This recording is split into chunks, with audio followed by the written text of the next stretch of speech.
स्वागत है आपका हमारी YouTube चैनल चाणक्य में।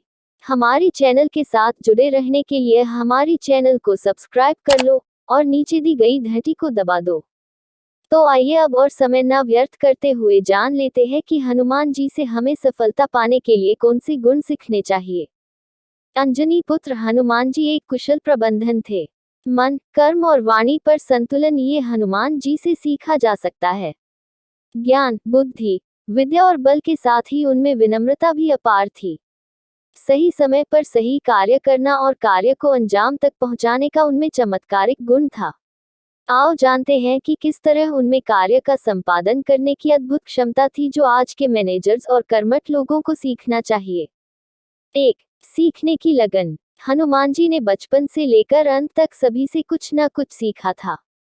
कहते हैं कि उन्होंने अपनी माता अंजनी और पिता केसरी के साथ ही धर्मपिता पवनपुत्र से भी शिक्षा ग्रहण की थी। उन्होंने शबरी के गुरु ऋषि मतंग से भी शिक्षा ली थी और भगवान सूर्य से उन्होंने सभी तरह की विद्या ग्रहण की थी। 2. कार्य में कुशलता और निपुणता। हनुमान जी के कार्य करने की शैली अनूठी थी, साथ वे कार्य में कुशल और निपुण थे।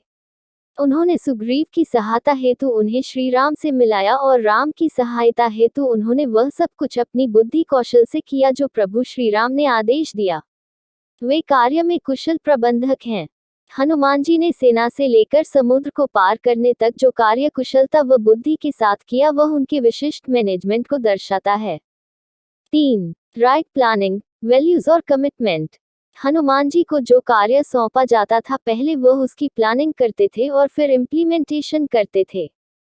जैसे श्री राम ने तो लंका भेजते वक्त हनुमान जी से यही कहा था कि यह अंगूठी श्री सीता को दिखाकर कहना कि राम जल्द ही आएंगे, परंतु हनुमान जी ही जानते थे कि समुद्र को पार करते वक्त बाधाएं आएगी और लंका में प्रवेश करते वक्त भी वह जानते थे कि क्या होने की संभावना है।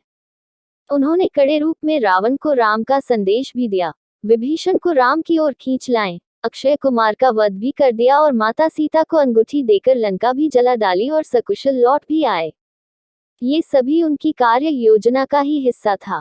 बुद्धि के साथ सही प्लानिंग करने की उनमें गजब की क्षमता है। हनुमान जी का प्रबंधन क्षेत्र बड़े ही विस्तृत, विलक्षण और योजना के प्रमुख योजनाकार के रूप में जाना जाता है। हनुमान जी के आदर्श बताते हैं कि डेडिकेशन, कमिटमेंट और डिवोशन से हर बाधा पार की जा सकती है। लाइफ में इन वैल्यूज का महत्व कभी कम नहीं होता। लंका पहुंचने से पहले उन्होंने पूरी रणनीति बनाई। असुरों की इतनी भीड़ में भी विभीषण जैसा सज्जन ढूंढा, उससे मित्रता की और सीता मां का पता लगाया। भय फैलाने के लिए लंका को जलाया, विभीषण को प्रभु राम से मिलाया। इस प्रकार पूरे मैनेजमेंट के साथ काम को अंजाम दिया। 4. दूरदर्शिता। ये हनुमान जी की दूरदर्शिता ही थी कि उन्होंने सहज और सरल वार्तालाप के अपने गुण से कपिराज सुग्रीव से श्री राम की मैत्री कराई और बाद में उन्होंने विभीषण की श्री राम से मैत्री कराई। सुग्रीव ने श्री राम की मदद से बाली को मारा तो श्री राम ने विभीषण की मदद से रावण को मारा। हनुमान जी की कुशलता एवं चतुरता के चलते ही यह संभव हुआ था। 5. नीति कुशल। राजकोष व पराई स्त्री को प्राप्त करने के बाद सुग्रीव ने श्री राम का साथ छोड़ दिया था, परंतु हनुमान जी ने उसे चारों विधियों साम, दाम, दंड, भेद नीति का प्रयोग कर श्री राम के कार्यों के प्रति उनकी जिम्मेदारी और मैत्री धर्म की याद दिलाई। इसके अलावा ऐसे कई मौके थे जबकि हनुमान जी को नीति का प्रयोग करना पड़ा था।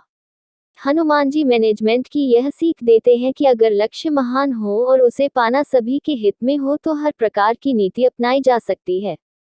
6. साहस। हनुमान जी में अदम्य साहस है। वे किसी भी प्रकार की विपरीत परिस्थितियों से विचलित हुए बगैर दृढ़ इच्छा शक्ति से आगे बढ़ते गए। रावण को सीख देने में उनकी निर्भीकता, दृढ़ता, स्पष्टता और निश्चिंतता अप्रतिम है। उनमें न कहीं दिखावा है, न छल कपट। व्यवहार में पारदर्शिता है, कुटिलता नहीं। उनमें अपनी बात को कहने का नैतिक साहस है। उनके साहस और बुद्धि कौशल व नीति की प्रशंसा तो रावण भी करता था। 7. लीडरशिप। हनुमान जी श्री राम की आज्ञा जरूर मानते थे, परंतु वह वानर यूथ थे, अर्थात वह संपूर्ण वानर सेना के लीडर थे। सबको साथ लेकर चलने की क्षमता श्री राम पहचान गए थे।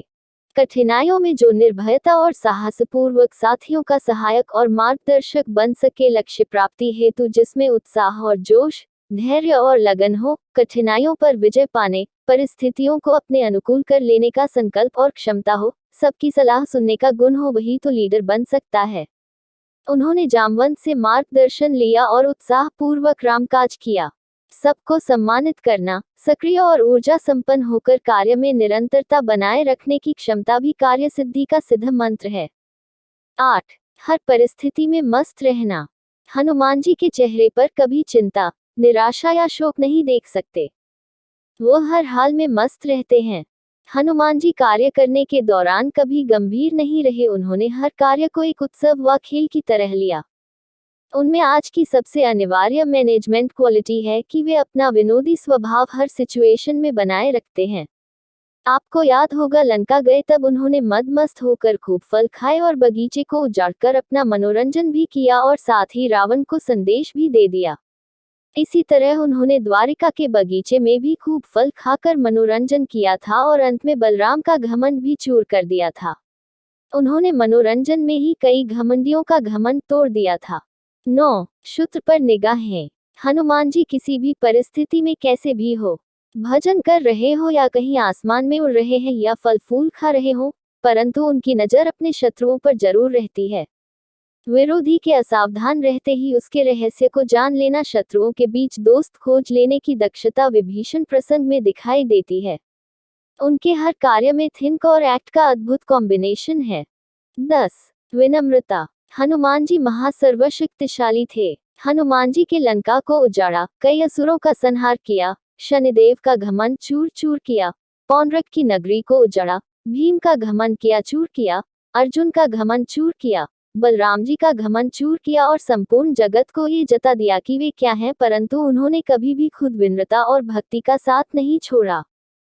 रावण से भी विनम्र रूप में ही पेश आए तो अर्जुन से भी। सभी के समक्ष विनम्र रहकर ही उन्हें समझाया, परंतु जब वे नहीं समझे तो प्रभु की आज्ञा से ही अपना पराक्रम दिखाया। यदि आप टीम वर्क कर रहे हैं या नहीं कर रहे हैं, फिर भी एक प्रबंधक का विनम्र होना जरूरी है, अन्यथा उसे समझना चाहिए कि उसका घमंड भी कुछ ही समय का होगा। मित्रों, हमारा वीडियो यहाँ पर समाप्त होता है। हमें यकीन है कि आपको हमारा वीडियो जरूर पसंद आया होगा। धन्यवाद मित्रों, हमारा वीडियो देखने के लिए और भी ऐसे वीडियो देखने के लिए हमारी चैनल के साथ जुड़े रहिए। आपका दिन शुभ हो। आभार।